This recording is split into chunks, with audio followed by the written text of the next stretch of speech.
নিলয় আর সায়রার বিয়ে হয়েছিল 4 বছর আগে। পারিবারিকভাবে বিয়ে হলেও শুরুর দিকে তাদের মধ্যে বোঝাপড়াটা খারাপ ছিল না। কিন্তু সময় যত গড়াতে থাকলো, সায়রা আবিষ্কার করল নিলয়ের জীবনের কোনো সিদ্ধান্তই তার মতো করে চলে না। ঘর গোছানো থেকে শুরু করে সায়রার চাকরি করা বা না করা সব কিছুতে নিলয়ের অপছন্দতা ছিল। শুরুতে সায়রা ভাবত এগুলো হয়তো ভালোবাসারই একটা রূপ, কিন্তু আস্তে আস্তে সেই ভালোবাসা দম বন্ধ করা এক খাঁচায় পরিণত হলো। নিলয় কথায় কথায় সায়রার আত্মসম্মানে আঘাত করতে শুরু করলো। তার মনে হতো সায়রা একা কোনো সিদ্ধান্ত নেওয়া বা একা চলার যোগ্যই না।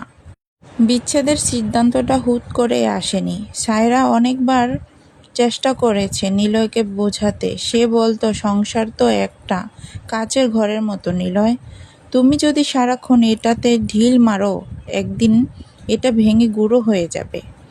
কিন্তু নিলয় সেসব কথা হেসেই উড়িয়ে দিত। তার ধারণা ছিল সায়রা তাকে ছেড়ে যাওয়ার সাহস কখনোই পাবে না। সবচেয়ে বড় ধাক্কাটা এলো যেদিন সায়রা এক জমানো টাকা তার নিজের পরিশ্রমে একটা ছোট অনলাইন বিজনেস শুরু করতে চাইল।